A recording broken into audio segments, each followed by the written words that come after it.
Yohanes 1 ayat 10 sampai 18, demikian bunyi Injil Yesus Kristus. Ia telah ada di dalam dunia dan dunia dijadikan olehnya, tetapi dunia tidak mengenalnya. Ia datang kepada milik kepunyaannya, tetapi orang-orang kepunyaannya itu tidak menerimanya. Tetapi semua orang yang menerimanya diberinya kuasa supaya menjadi anak-anak Allah, yaitu mereka yang percaya dalam namanya. Orang-orang yang diperanakan bukan dari darah atau dari daging, bukan pula secara jasmani oleh keinginan seorang laki-laki, melainkan dari Allah. Firman itu telah menjadi manusia dan diam di antara kita, dan kita telah melihat kemuliaannya, yaitu kemuliaan yang diberikan kepadanya sebagai anak tunggal Bapa, penuh kasih karunia dan kebenaran. Yohanes memberi kesaksian tentang dia dan berseru, katanya, "Inilah dia yang kumaksudkan ketika aku berkata, kemudian daripadaku akan datang dia yang telah mendahului aku, sebab dia telah ada sebelum aku." Karena dari kepenuhannya kita semua telah menerima kasih karunia demi kasih karunia, sebab hukum Taurat diberikan oleh Musa, tetapi kasih karunia dan kebenaran datang oleh Yesus Kristus. Tidak seorang pun yang pernah melihat Allah, tetapi anak tunggal Allah yang ada di pangkuan Bapa, dialah yang menyatakannya. Demikian pembacaan Injil Yesus Kristus. Berbahagia kita yang memelihara firman Allah di dalam hidup kita. Haleluya. Bapak Ibu Saudara yang terkasih, pada minggu ini kita memasuki minggu pertama di tahun 2025, di mana kita akan beribadah dan bersama-sama menerima perjamuan kudus. Hari ini kita akan mendengarkan tema hak menjadi anak-anak Allah. Bapak Ibu Saudara yang terkasih, setiap orang yang lahir di dunia ini akan menyandang status sebagai seorang anak. Setiap anak yang lahir dari orang tuanya punya hak. Apa haknya? Haknya adalah mendapat kasih sayang dari orang tuanya. Dia diasuh, dirawat, diberi pendidikan, diberikan perhatian, dukungan, juga didikan. Secara hukum, anak-anak akan mendapat warisan dari orang tuanya kalau orang tuanya mempunyai harta benda. Lalu bagaimana dengan status kita sebagai anak Allah? Apakah kita juga punya hak sebagai anak Allah? Bapak Ibu Saudara-saudara, mari kita perhatikan Yohanes 1 ayat 12 yang menyatakan demikian. Tetapi semua orang yang menerimanya diberinya kuasa supaya menjadi anak-anak Allah, yaitu mereka yang percaya dalam namanya. Kita yang percaya kepada Kristus diangkat menjadi anak Allah, dan kepada anak Allah itu diberikan kuasa. Lebih tepatnya terjemahannya adalah hak, ya, diberi hak untuk menjadi anak-anak Allah. Alkitab terjemahan baru sudah memakai terjemahan hak, bukan kuasa lagi. Jadi jelas sudah Bapak Ibu Saudara-saudara, sebagai anak-anak Allah kita ini punya hak. Kita mesti tahu hak apa saja yang diberikan kepada anak Allah supaya kehidupan iman kita ini semakin kuat setiap harinya. Hak menjadi anak-anak Allah yang pertama adalah menerima segala berkat rohani di dalam surga. Bapak Ibu, dalam Efesus 1 ayat ketiga, Paulus mengatakan demikian, "Terpujilah Allah dan Bapa Tuhan kita Yesus Kristus, yang dalam Kristus telah mengaruniakan kepada kita segala berkat rohani di dalam surga." Bapak Ibu Saudara, Paulus menyatakan bahwa kita yang percaya kepada Kristus itu diberi hak untuk mendapatkan berkat rohani di dalam surga. Apa saja berkat rohani yang ada di dalam surga itu?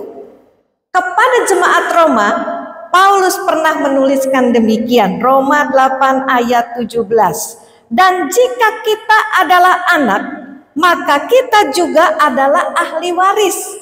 Maksudnya, orang-orang yang berhak menerima janji-janji Allah yang akan menerimanya bersama-sama dengan Kristus. Kalau kita jadi anak dari orang tua kita mendapat sejumlah warisan. Salah satunya adalah rumah. Begitu juga dengan anak Allah. Yesus berkata, di rumah Bapakku banyak tempat tinggal, dan aku pergi ke sana untuk menyediakan tempat bagimu. Allah memberikan berkat rohani, salah satunya adalah berupa rumah untuk tempat kita tinggal setelah kematian menjemput kita.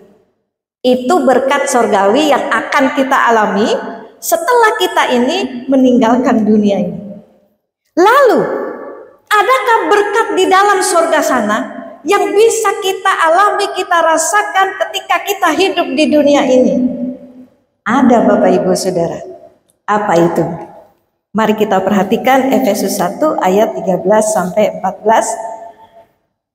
Pria membacakan Efesus 1 ayat 13, wanita membaca Efesus 1 ayat ke-14. 1, 2, 3. Di dalam Dia kamu juga, karena kamu telah mendengar firman kebenaran, yaitu Injil keselamatanmu, di dalam Dia kamu juga, ketika kamu percaya, dimeteraikan dengan Roh Kudus yang dijanjikannya itu. Ayat 14, wanita. 1, 2, 3. Dan Roh Kudus itu adalah jaminan bagian kita sampai kita memperoleh seluruhnya, yaitu penebusan yang menjadikan kita milik Allah untuk memuji kemuliaannya. Apa berkat rohani anak Allah dari sorga yang bisa kita alami di dunia ini? Roh Kudus. Roh Kudus. Kita punya hak untuk dibimbing oleh Roh Kudus, kita punya hak untuk disertai oleh Roh Kudus. Anak Allah yang disertai oleh Roh Kudus itu akan berbeda pribadinya, ya, kehidupannya daripada anak-anak dunia. Bapak Ibu, apakah pernah membandingkan anak-anak yang hidup di panti asuhan dengan anak-anak yang tinggal bersama orang tuanya yang penuh dengan kasih sayang? Ada nggak bedanya? Anak-anak yatim piatu yang tinggal di panti asuhan itu banyak yang hidup dalam ketakutan dan rasa cemas. Mereka tidak mendapat kasih sayang dari orang tuanya. Mereka seringkali merasa tidak aman. Apalagi kalau pengurusnya hanya 1-2 orang, sementara penghuni panti asuhan itu begitu banyak. Mereka kekurangan kasih sayang dari orang-orang yang seharusnya memberi mereka kasih sayang di masa kecil mereka. Begitu juga dengan anak-anak Allah. Ada perbedaan antara anak-anak Allah dengan anak-anak dunia ini. Karena anak-anak Allah disertai dengan Roh Kudus. Di dalam Roma 8 ayat 14 dikatakan semua orang yang dipimpin Roh Allah adalah anak Allah. Dan ayat 15, sebab kamu tidak menerima roh perbudakan yang membuat kamu menjadi takut lagi, tetapi kamu telah menerima roh yang menjadikan kamu anak Allah.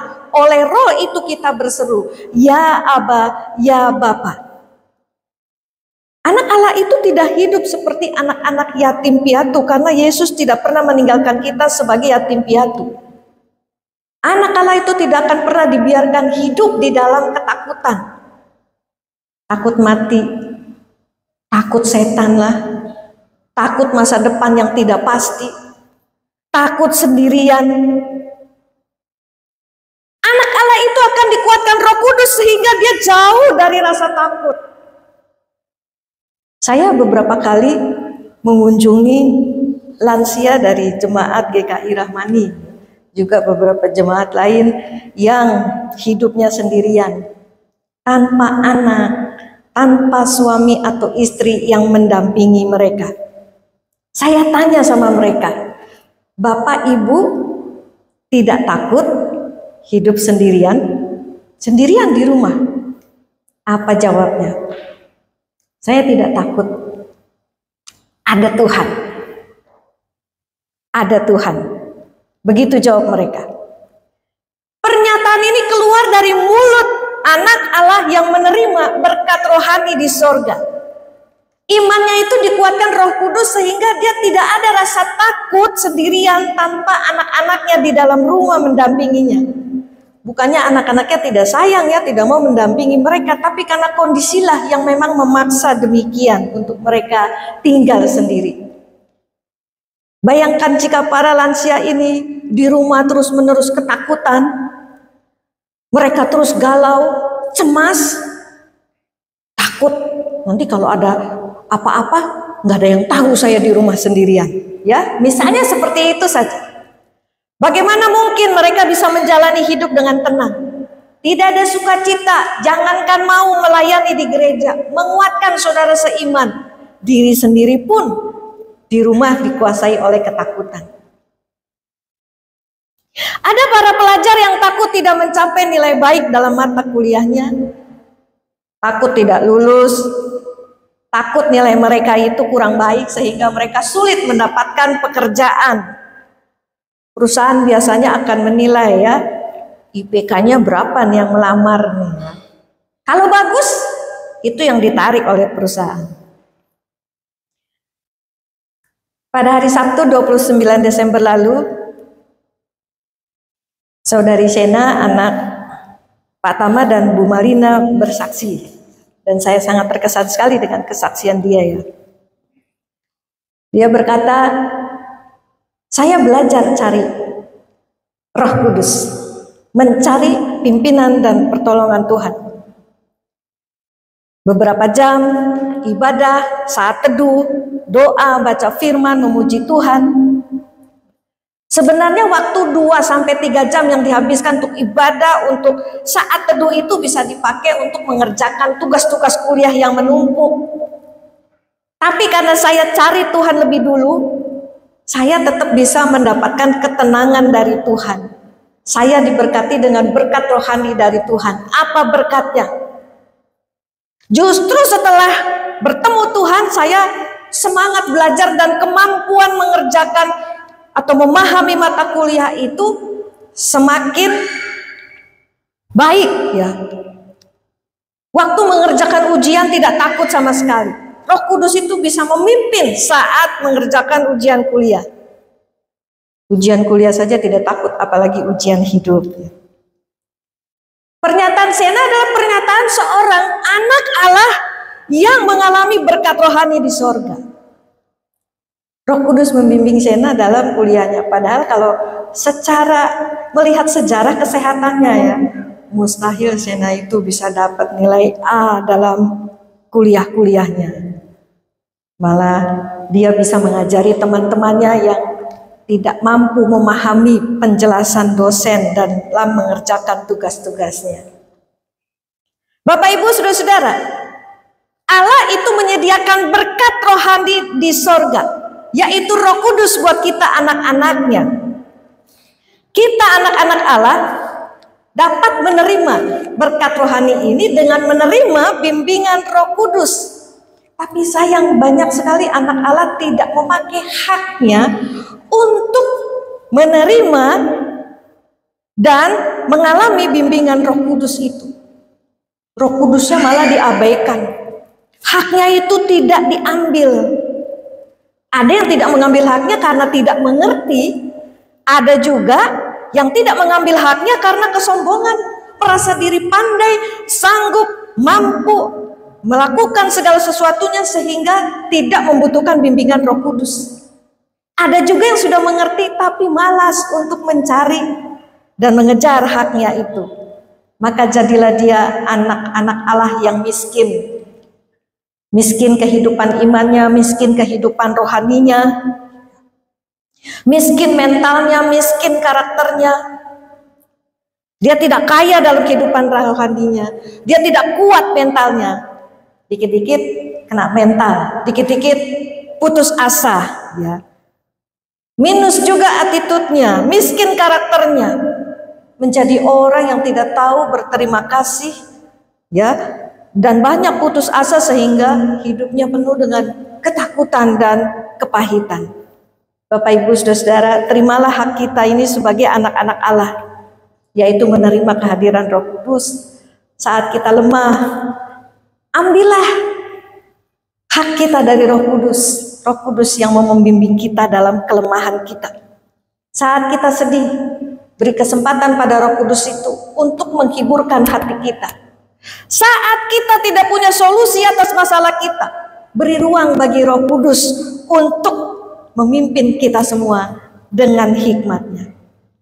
Ambil terima hak kita sebagai anak-anak Allah lewat doa, lewat pembacaan firman setiap hari, lewat pujian kepada Tuhan.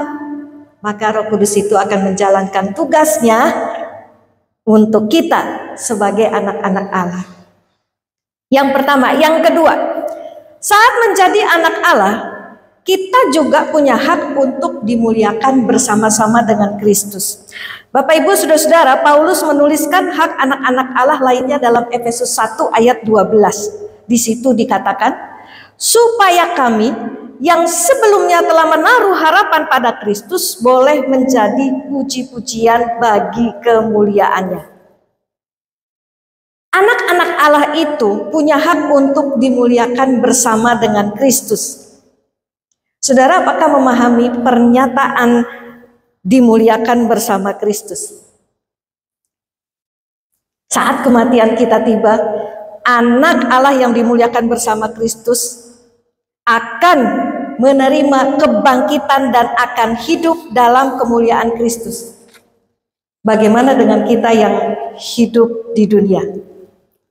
Anak-anak Allah yang hidup di dunia pun, yang menderita, yang dianiaya karena Kristus, juga akan menerima kemuliaan Kristus. Mereka yang mengalami fitnahan dari orang-orang yang tidak bertanggung jawab juga akan mengalami pembelaan Allah pada waktunya. Mungkin ada yang tidak mengalami bagaimana kemuliaan Kristus itu selama dia hidup. Contoh Stefanus ya, di dalam Kisah Para Rasul. Dia harus mati dirajam batu. Dia tidak menerima kemuliaan Allah itu. Tetapi setelah kematiannya, kemuliaan Allah itu dialami oleh dirinya. Namanya dicatat dalam Alkitab. Dan orang-orang melihat bukti bahwa hidupnya betul-betul menjadi teladan yang luar biasa. Bapak Ibu Saudara, kemuliaan Allah itu akan kita alami. Namun hak untuk dimuliakan bersama Kristus itu hanya bisa dialami oleh anak-anak Allah jika mereka menaruh harapan kepada Kristus. Efesus 1 ayat 12a, supaya kami yang sebelumnya telah menaruh harapan pada Kristus. Anak Allah yang tidak menaruh harapan pada Kristus, tapi menaruh harapannya kepada kekayaannya, kepada manusia, kepada kepandaian kemampuannya sendiri, tidak akan dimuliakan bersama dengan Kristus. Orang yang berharap pada Kristus itu, dia akan berjuang untuk terus percaya kepada Kristus. Yohanes 1 ayat 12. Di situ dikatakan, semua orang yang menerimanya diberinya kuasa atau hak menjadi anak-anak Allah, yaitu mereka yang percaya dalam namanya. Kata percaya dalam Yohanes 1 ayat 12 ini, maksudnya bukan cuma percaya satu kali saja, tapi percaya terus-menerus. Dengan kata lain, untuk percaya kepada Kristus, kita itu harus berjuang, Bapak Ibu Saudara. Kita harus berjuang. Kenapa? Karena banyak sekali masalah, pergumulan hidup yang membuat kita susah percaya kepada Kristus. Tapi kalau kita mau berjuang untuk terus percaya kepada Tuhan, terus berharap sekalipun keadaan tidak bisa diharapkan, orang-orang di sekitar kita tidak bisa kita harapkan, masa depan tidak bisa kita harapkan, maka kita diberi hak untuk dimuliakan bersama dengan Kristus. Bapak Ibu Saudara-saudara, mari kita berjuang untuk terus percaya kepada Kristus. Meskipun menderita, disalib, diperlakukan tidak adil, Kristus tetap setia, percaya dan berharap kepada Allah. Hingga akhirnya Kristus itu dimuliakan karena kepercayaan dan pengharapannya kepada Allah. Hari ini kita akan menerima perjamuan kudus. Kiranya perjamuan kudus ini menguatkan iman kita untuk kita terus percaya kepada Tuhan sampai Tuhan memberikan hak kita, dimuliakan bersama-sama dengan Dia dalam kemuliaannya kelak. Bapak Ibu Saudara-saudara, Allah memberikan sedikitnya 2 hak bagi kita yang telah diangkat menjadi anak-anaknya. Allah memberikan hak berupa kehadiran Roh Kudus dalam hidup kita. Dan Allah memberi kita hak untuk dimuliakan bersama Kristus. Mari kita terima hak kita ini. Kita hidup di dalam hak kita sebagai anak-anak Allah. Berilah diri kita untuk terus dibimbing Roh Kudus. Terus berjuang untuk percaya dan berharap kepada Kristus. Tuhan kiranya menolong kita.